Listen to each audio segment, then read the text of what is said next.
Hi, everybody. It's Heather with Reflecting Inward Life Coaching. Last night, I was pondering about what it is that you, who are watching the video, might need to hear. And the word that popped into my head was trust.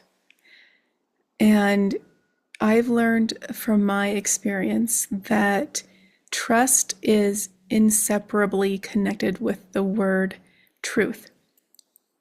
So I thought I would share with you where my journey kind of started, where my life took a drastic change, turn, and how that has helped me to find truth and to trust more.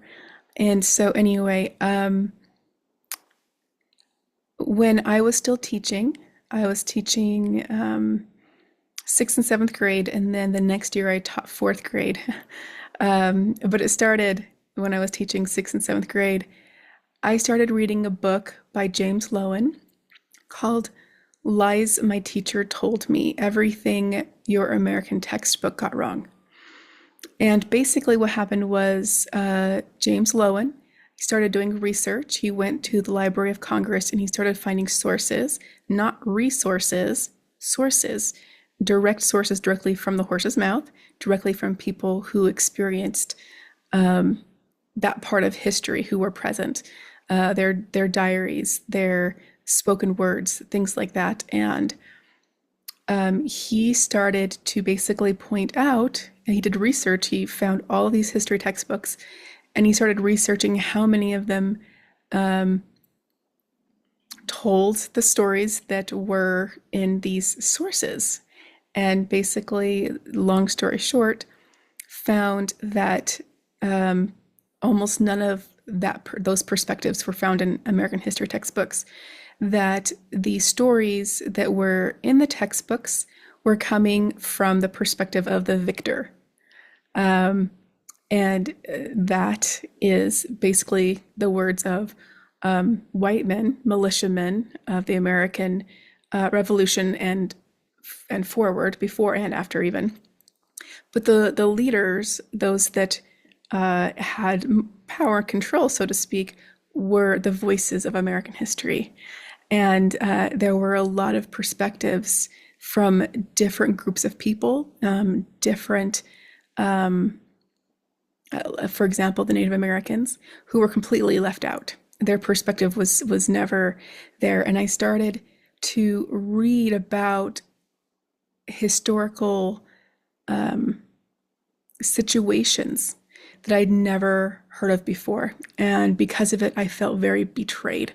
I felt very betrayed by the people that I was supposed to be able to trust. This is history. It's history. It's supposed to be what actually happened. And I had a misguided sense of devotion to these early American history leaders. And I lost a lot of respect for them because of these new voices that were coming out. And I'm glad that I found them. The next thing that happened, I was still reading this book because it's a very heavy book. It is thick, it's long, but it's also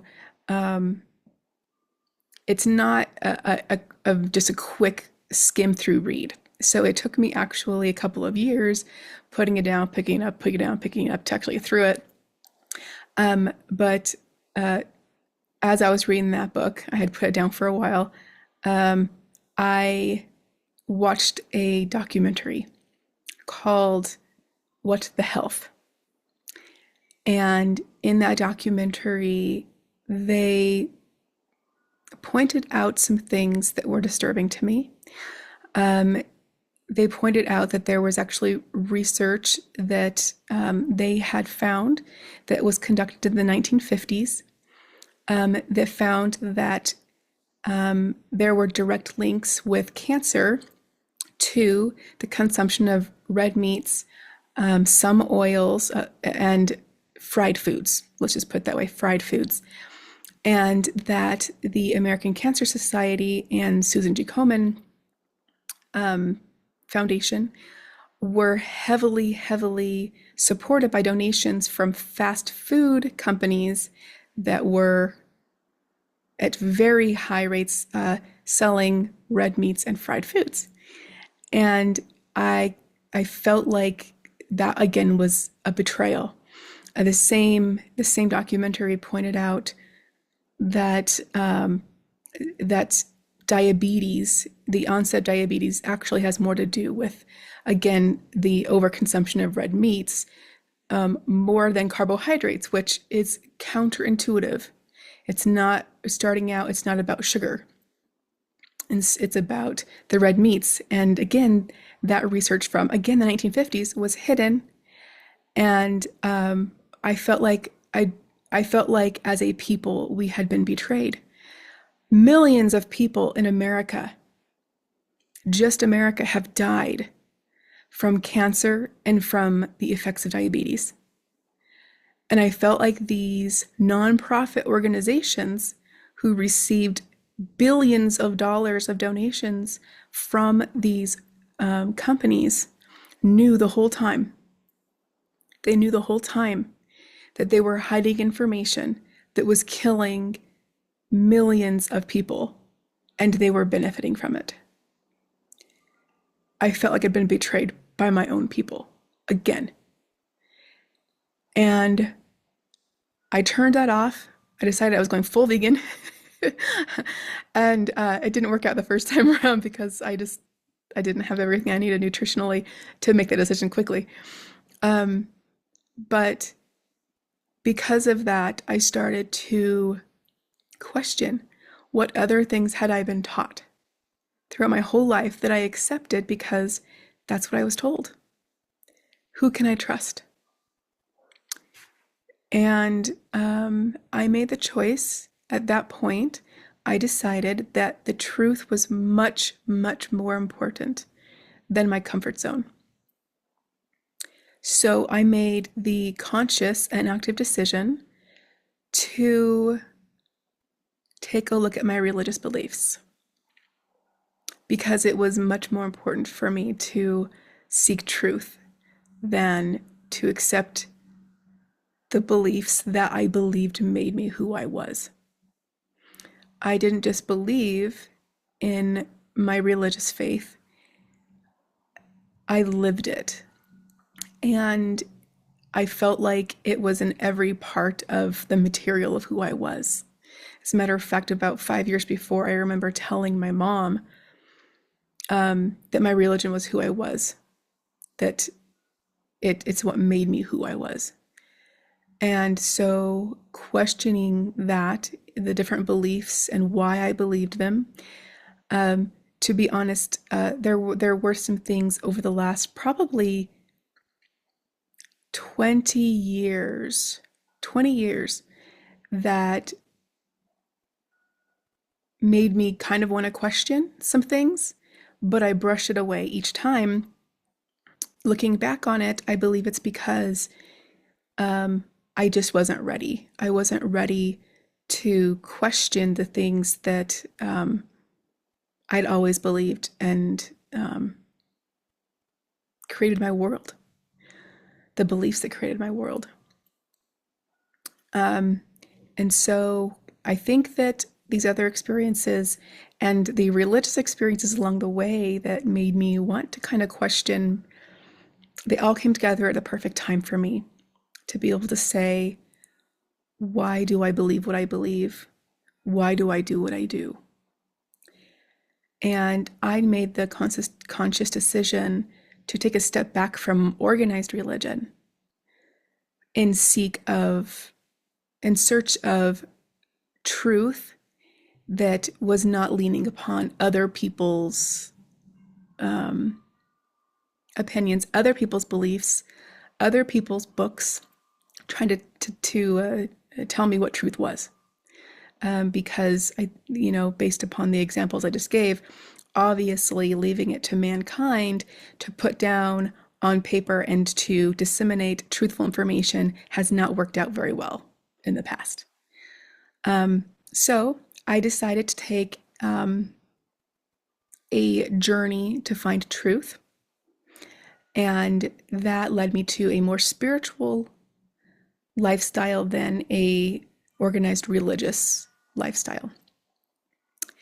And I'm sharing this with you because at that point in pursuing a spiritual lifestyle, I discovered something that I had experienced on and off when I was religious, but became much more pronounced and readily available as I pursued spiritualism. And that is that this idea of prayer or receiving answers, I now consider it intuition, or basically receiving information from basically the universe, which holds all truth. And I learned that this idea of prayer worked better for me when I would just be still and listen to myself, listen within me. And I did more as I grew and grew more in this way. I became very well acquainted with myself, who I was, as I went through my healing process. And I was able to accept me for me without the influence of culture and society, their expectations, their assumptions, their cultural settings. It was easier for me to go inside myself and to ask myself questions and intuitively or through inspiration receive information and insights. And this is where trust comes back in. Because I've found that when you are true to yourself, you can trust yourself. However, when you're not being true to yourself, not only is it more difficult to trust yourself, but it's also more difficult to trust others. When you trust yourself and you're true to yourself, then you can very easily tell when someone's saying something that isn't quite right. And you don't have to say, I don't trust you, but you could say, well, that's where they are in their progression, and I don't need to accept that particularly, but can I trust them as a person? And so being true to you, I want to come back to this. Being true to you, I see a lot of people who, I've seen people in face-to-face as well as on television and such, have this attitude of, well, this is who I am, and if you don't like it, F you. And that's their way of loving themselves and being strong within themselves and accepting themselves. And what I have found is that someone who is truly healed, who truly loves themselves, they don't have any attitude at all. They don't need to have the, if you don't like it, F you attitude. They just are content observing. And if someone doesn't accept them, they basically just say they're doing the best they know how. It's not about me. It's about something going on with them. And they let it go. Loving yourself you don't need acceptance from others, but you also don't need to tell them, I don't need acceptance from you. You just let it go. And so coming back to being true to you, someone is truly, truly healed within.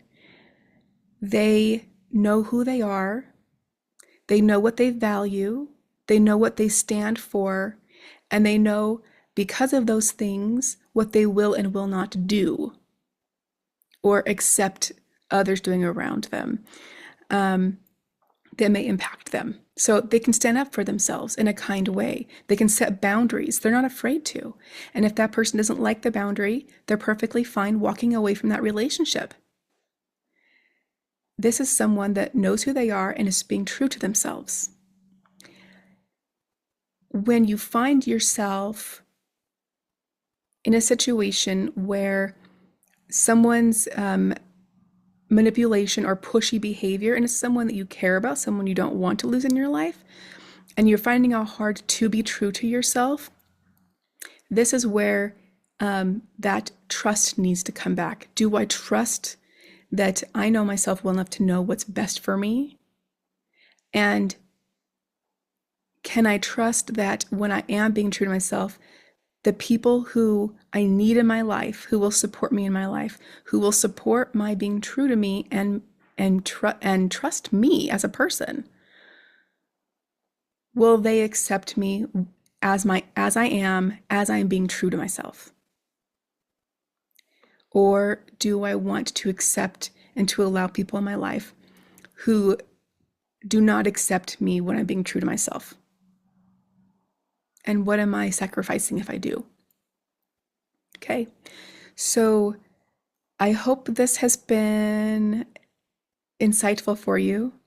I hope you've picked up something that is of value to you that has to do with trust or truth. And if you have any questions, I'm available to answer them. Just send me a message and I'd be happy to respond. And I look forward to seeing all of your growth, what you choose to do, and everywhere you go in life because of your healing and your growth. I love you.